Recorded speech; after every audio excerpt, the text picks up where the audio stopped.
American tourist and injuring 5 other people during a knife attack in London's Russell Square. Zachariah Bulhan picked on strangers at random in the attack, which was in the same place as one of the 7/7 bombings. Sally Biddulph is outside the Old Bailey this lunchtime. Sally, take us through what happened. Well, earlier today, Nina, 19-year-old Zachariah Bulhan admitted that he was the man behind the knife attack in Russell Square last summer. He had been charged with murder, but he admitted the charge of manslaughter by diminished responsibility. His victim was 64-year-old Darlene Horton, who was an American tourist who was visiting here with her husband over the summer. She was killed the day before she was due to go back to the US. And back home in Florida, neighbours described her as absolutely lovely and very family-focused. Now, Bulhan also injured 5 other people during that rampage, and he had been charged with their attempted murder too. But instead, he admitted wounding by intent. All of the pleas were accepted by the prosecution. Now, at the time of the attack, the court was told that Bulhan had been suffering from an acute episode of paranoid schizophrenia. There was a lot of fear when this happened that it could have been an act of terrorism, because it happened very close to where a bomb went off on a bus during the 7/7 bombings of July 2005. But that wasn't the case. It was a random, isolated attack by a man suffering from a mental illness. Now, Bulhan is a Norwegian national, but he had been living here in the UK since 2002. He was of Somali descent, and he lived in Tooting in South London with his mother and siblings. He will be sentenced for his crimes at a later stage. Sally Biddulph, thank you. Alistair Cook has stood down as captain of the England Test cricket team. In 4 years in the job, he brought home 2 Ashes victories and led the country in a record 59 tests. But it hasn't always been a smooth ride for the 32-year-old, as Nick Wallace explains. Thanks, Captain. When Alistair Cook was appointed England cricket captain, he seemed like the obvious choice. Clean-cut, good-looking and immediately successful, leading England to their first series win against India in India for nearly 30 years. It's been a fantastic effort. The guys have come in and played a couple of games. They've all made a difference, and I can't be more proud than sitting here as my first series. The amount of effort the lads have put in for me, I can't ask for any more. Winning the Investec Ashes series. As captain, Alistair Cook lifted the Ashes trophy twice. He also became England's leading run scorer and captained England for more tests than any other player.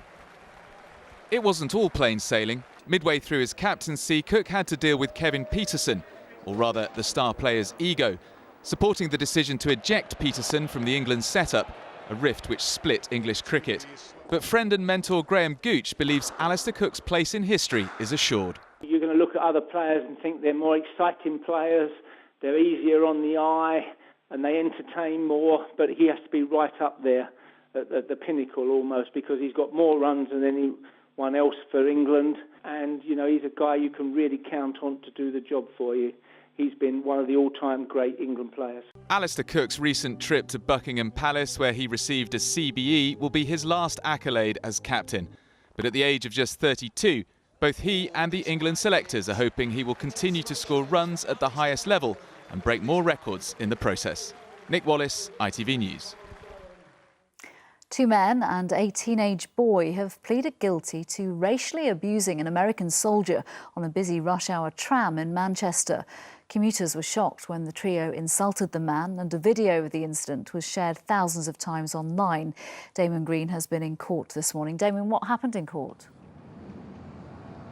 Well, we had a run-through of those events you've just described. It took place on the 28th of June last year. The whole thing caught by the CCTV of the Manchester tram where it took place. 2 men and a youth racially abusing an American citizen, an ex-Marine, Juan Hasso, after he tried to intervene to remonstrate with them about their drunken behaviour and their language in front of small children. The court heard that he was called an immigrant, told to go back to his own country and invited to step outside the tram for a fight. Today, 20-year-old Robert Malloy pleaded guilty to 3 offences, along with 19-year-old Aaron Corky and a 16-year-old who cannot be named for legal reasons. The court heard that this was part of a 41% rise in crimes of this nature in the immediate aftermath of the EU referendum, which had taken place just 5 days before. And in spite of all of that, the victim, Juan Hasso, told me after those guilty pleas he wouldn't hesitate to do the same thing again. I love it here still. You know, I love England, I love Manchester. You know, this is my home now, and that view's never going to change. Well, the court has been adjourned for pre-sentence reports, and those two men and a youth will be sentenced later this afternoon. Damon Green, thank you. Still to come, what damage for Brand Beckham as his PR advisors criticise the leaking of inaccurate and doctored personal emails. And 65 years and counting, the country marks the Queen's Sapphire Jubilee.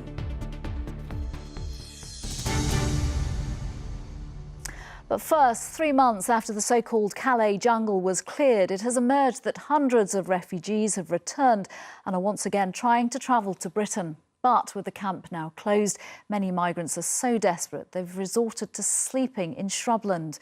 Jonathan Swain is in Calais this lunchtime. What have you seen over there, Jonathan?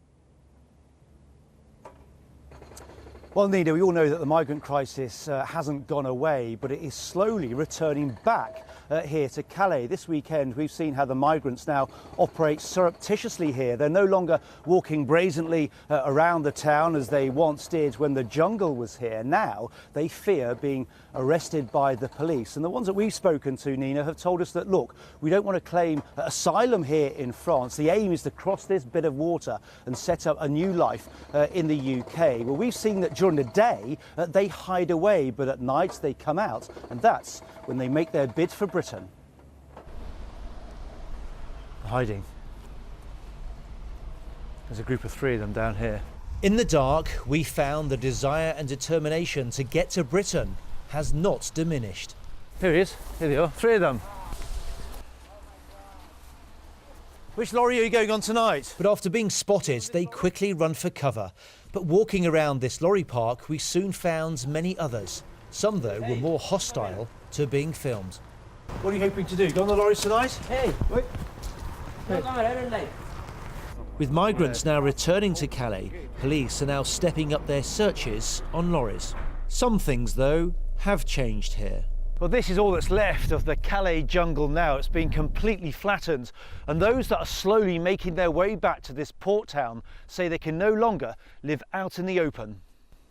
Migrants now hide during the day in scrubland and woodland, trying to keep out of sight from the police. We found Almaz here from Eritrea. Is this where you're sleeping at the moment? Yeah. You just hear rough? Outside, yeah. You sleep outside in weather like this? Yeah. To meet this growing demand, there are lots of charities here.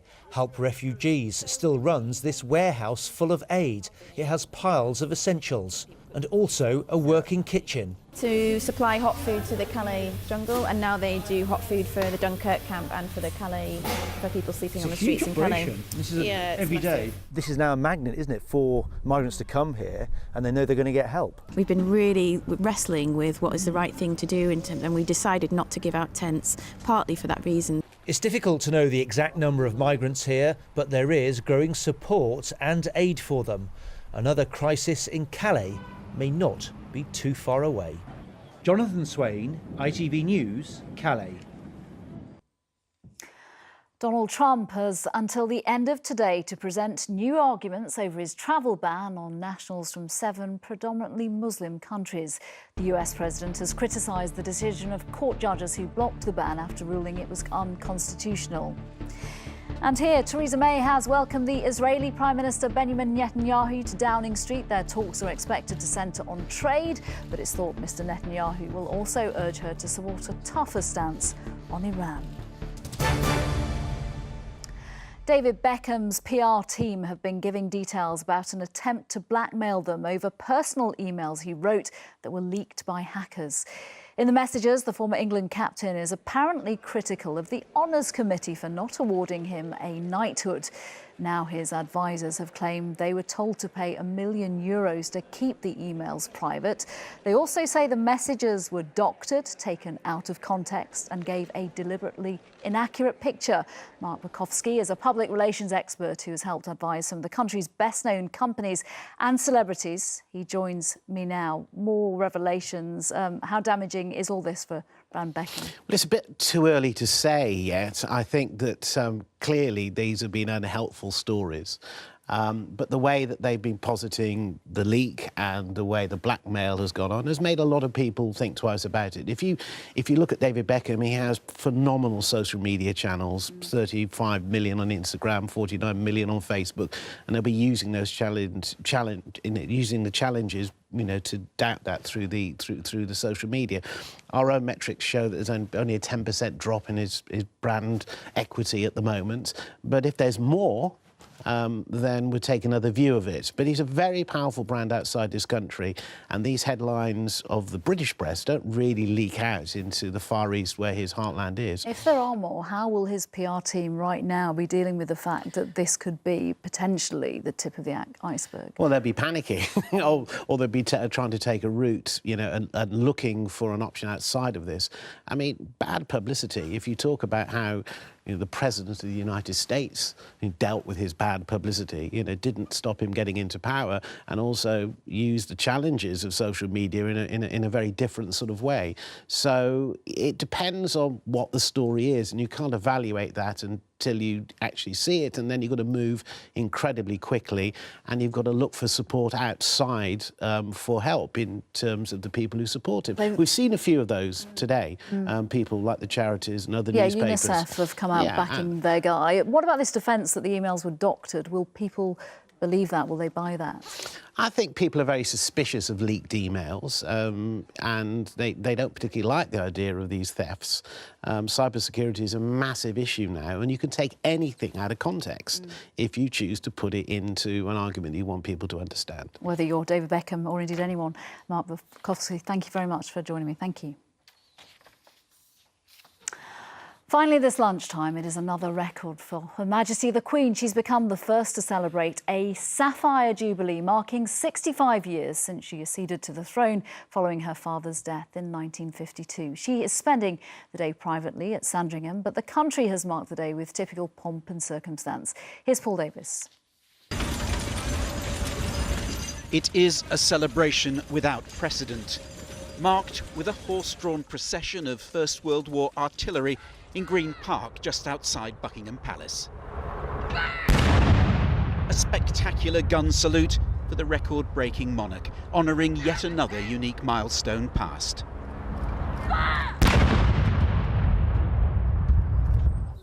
The Queen won't have heard it. She is spending this time quietly at Sandringham. Morning. She's seen here yesterday, accepting flowers and best wishes after attending church with the Duke of Edinburgh. She won't be joining any celebration of the day she became Queen. For her, this day is one to remember her late father. The moment for departure had almost arrived. On the 4th of February 1952, when the young princess and her husband set off on a Commonwealth tour, King George VI had waved them off.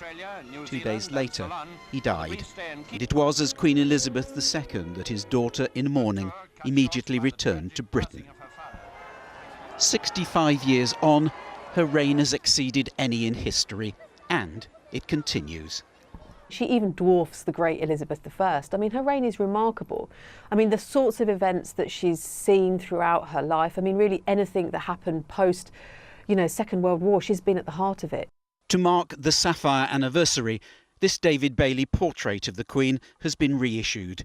In it, she is wearing her sapphire jewellery. The collection, worn over the years, has huge sentimental value, as it was started with a gift from her father. Unlike the Diamond Jubilee of 2012, there will be no major public events and national celebrations to mark this Sapphire anniversary. The next would be the Platinum Jubilee in 2022. But today is a historic landmark, worthy of a special peal of the bells of Westminster Abbey. And the traditional salute that marks the most important occasions in the life of a nation and its remarkable monarch. Paul Davis, ITV News. I'm joined now by Arthur Edwards, the Sun's royal photographer since 1977. Thank you very much for coming in to talk to me. Yet another incredible milestone for the Queen today. Yeah, that's right. And, you know, today she will not be celebrating this one because, you know, it was the day her father died, and she spends it quietly, you know, probably walking her dogs in the grounds at Sandringham and visiting her stud. Yeah, for her as an individual, a day marked with sadness, that shock news, that shock death, which changed her life forever, of course. Yeah, of course, she was far away in Africa when he died, and she wasn't with him when he passed. So she, for her, it's sad memories because it was a very, very close family. In terms of the Sapphire, we've seen the portrait of her, which is being shown today on the Sapphire Jubilee. The jewel itself of real importance to her because that was her late father's gift to her on her wedding day. That's right, yes, and she wears it with pride. And that was why they issued it today. And, I didn't think the Queen wanted to sit for another portrait for this. I don't think she wanted any fuss whatsoever. This is probably the one Jubilee that is not celebrated. She didn't want really much to do with because, it is really, in a way, a sad day. In fact, the Queen Mother always used to leave Sandringham before the 6th of February because she couldn't bear to be there on the day that her husband died.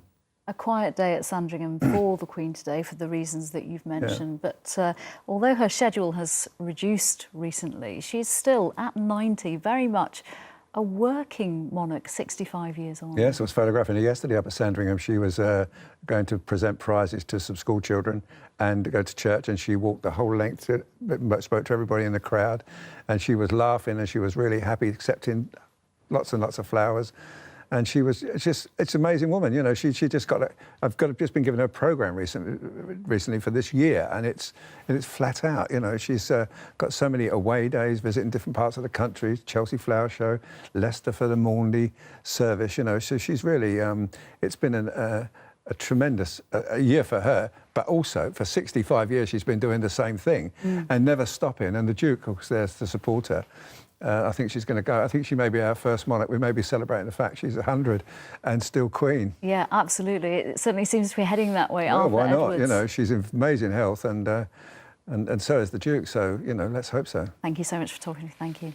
That's it. This lunchtime, Mary Nightingale will be here with the ITV Evening News at 6:30. From all of us here, for now, bye-bye.